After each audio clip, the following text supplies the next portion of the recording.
अगर आप एक रेस्टोरेंट या होटल चलाते हो तो ये वीडियो आपके इनकम को डबल भी कर सकती है।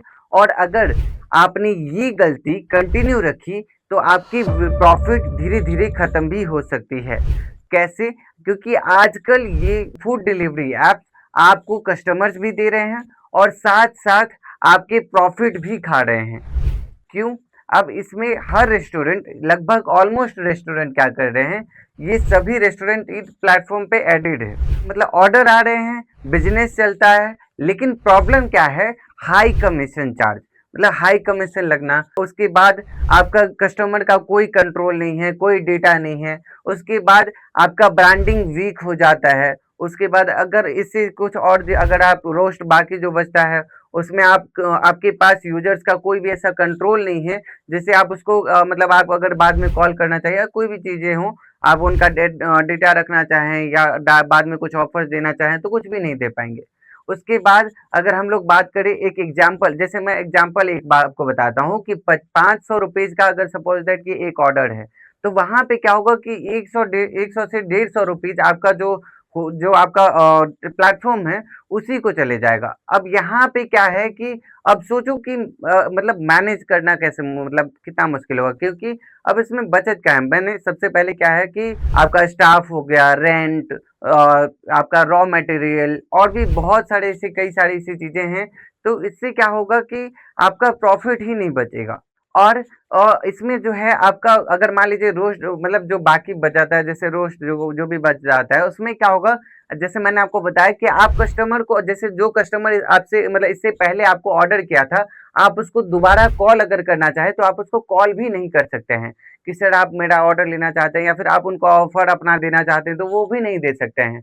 वो भी जब वो ऐप, जब वो प्लेटफॉर्म देना चाहेगा तभी देगा, आप जब चाहे तब नहीं दे सकते हैं। अब यहीं पे स्मार्ट रेस्टोरेंट क्या कर रही हैं कि अपना एक सिस्टम बना ले रही हैं, एक अपना एप्लीकेशन ले रही हैं, जिससे क्या हो रहा है कि यूजर्स जो है डायरेक्टली उनके एप्लीकेशन से बुकिंग करता है, जिससे क्या होता है उनको कोई भी हाई मतलब कोई भी कमीशन नहीं देना पड़ता है। खुद का ट्रस्ट बिल्डअप करते हैं, खुद का जो एक ब्रांडिंग बनता है उनका, और ये सारी चीज़ों को लेकर के वो आगे चलते हैं।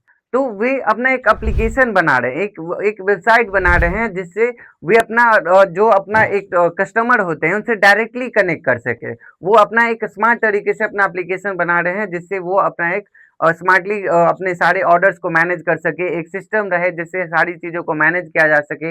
ये सब वो स्मार्ट तरीके से हर एक चीज़ों को कर रहे हैं। अब हम इसे अपना एप्लीकेशन होने से क्या-क्या फ़ायदा है, बेनिफिट क्या-क्या है? अगर हम लोग ये बात करेंगे तो बेनिफिट आपको है कि आपका जो वहाँ पे हाई कमीशन, जो कमीशन वहाँ पे लग रहा है, आपको 20 से 30% या जो भी कमीशन आपको लग रहा है, वो कमीशन आपको यहाँ पे नहीं लग रहा है। उसके बाद आपके पास जो कस्टमर है, जो भी डेली कस्टमर्स आते हैं या रिपीटेड कस्टमर्स हैं या जो भी है, उसका उसका एक डाटा है आपके पास। आप उनको जब चाहे तब कॉल कर सकते हैं या फिर आप उनको एक ऑफर जो है सेंड कर सकते हैं। मतलब ऐसे कई सारी ऐसी चीज़ें हैं जिससे आप मैनेज कर सकते हैं। उसके बाद आपका एक ब्रांड, मतलब जो एक ब्रांड बिल्डिंग होता है, मतलब कि जैसे मान लीजिए एक ट्रस्ट, ट्रस्ट के लिए क्या होता है? ब्रांड होना चाहिए। ब्रांड क्या है? मतलब आपका जो बिज़नेस का नाम है। अब लोग क्या करता है कि जब एप्लीकेशन से ऑर्डर करता है, तो लोग ब्रांड देखता है। ऐसा नहीं कि प्लेटफ़ॉर्म देखता है, वहाँ पे ब्रांड ब्रांड दिख रहा है कि आप कहाँ से जो है वो ऑर्डर कर रहा है, तो वो आपके एप्लीकेशन से ऑर्डर कर रहा है, ठीक है? तो वहाँ पे आपका क्या हो गया? ट्रस्ट भी बन गया, आपका ब्रांड भी बन गया, ब्रांडिंग भी आपका बिल्डअप हो रहा है, ठीक है? उसके बाद चौथा अगर आप बोलेंगे तो एक लॉयल्टी सिस्टम बन जाता है, जिससे आप जब चाहे तब किसी को ऑफर प्रोवाइड करना, जब चाहे तब आप कस्टमर को मैनेज कर सकते हैं, कॉल कर सकते हैं, ऑर्डर्स को ट्रैक कर सकते हैं और भी कई सारी ऐसी चीजें हैं जिससे आप यहाँ से मैनेज कर सकते हैं। अब यहाँ पे मैंने लॉयल्टी सिस्टम का बात किया, तो लॉयल्टी सिस्टम में क्या है? वहाँ पे ये है कि अब जैसे अभी अदर प्लेटफॉर्म्स आप यूज कर रहे हैं तो वहाँ पे मेंबरशिप वाला चीज नहीं है। मतलब मेंबरशिप मतलब सब्सक्रिप्शन वगैरह वाला प्लान, या मेंबरशिप कोई ले सके आपका कि मंथली अगर कोई लेना चाहता है या कुछ भी लेना चाहता है तो वो मेंबरशिप भी ले सके, ऐसा कोई अनदर प्लेटफॉर्म में नहीं है। आप वो अपने एप्लीकेशन में करवा सकते हैं, आप जैसा चाहे वैसा आप अपने अकॉर्डिंग एप्लीकेशन अपना बनवा सकते हैं, ठीक है? अब उसी में होता है डिजिटल मार्केटिंग करना, इसमें स्ट्रैटेजी होता है कि मतलब आपका एक स्ट्रेटेजी होता है ना कि अब जैसे ऐसा है कि आपको एक स्मार्ट स्ट्रेटेजी सोचना पड़ेगा। क्या मतलब ये या तो आपका अब ये आप जो है या तो खुद से सोच सकते हैं कि आपके पास जो है आप एक स्मार्ट स्ट्रेटेजी क्या लगा सकते हैं यहाँ पे आप ये कर सकते हैं कि आपको पूरे तरह से ये जो है ये प्लेटफॉर्म नहीं छोड़ना है। मतलब आपको एक स्मार्ट मार्केटिंग भी करना पड़ेगा, क्योंकि अब जैसे आप शायद सोच रहे हैं कि आपका एप्लीकेशन बन गया, आप डायरेक्टली उसी पे आ जाते हैं, नहीं। आपको उसमें मतलब आपको जो है नेसेसरी आपको अपना एप्लीकेशन को ही रखना है, मतलब आपको काम अपने एप्लीकेशन पे ही करना है।